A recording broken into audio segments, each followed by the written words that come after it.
With gas prices on the rise, we're seeing a lot of smaller cars on the roads these days. And while they are more economical, today we learned some of them may not be safe.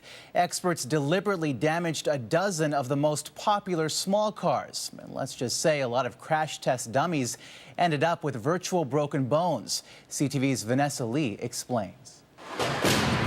The Mini Cooper Countryman was the only one of a dozen small cars to pass with flying colors in the latest round of crash tests. It's got a rock-solid structure that keeps the space around the occupant intact, lets the seat belts and the airbags do their job. Conducted by the Insurance Institute for Highway Safety, the test simulates what happens when the front corner of a vehicle collides with another vehicle or a rigid barrier at 64 kilometers an hour. It's among the most common and deadliest crashes.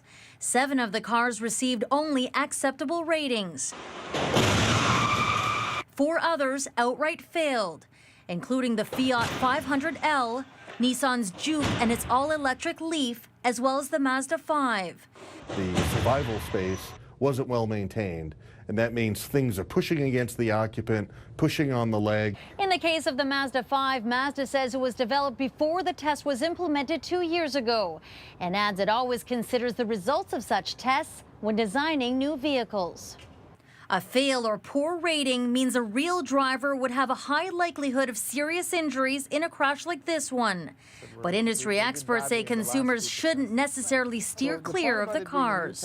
If it did very well on the other earlier tests, it doesn't mean that it's a dangerous vehicle. It could still be a very good choice. And while the Leaf received a failing grade, that doesn't reflect the overall safety of electric cars. In fact, in some electric cars, the way the batteries are designed, they're part of the structure. So they actually make the car stronger.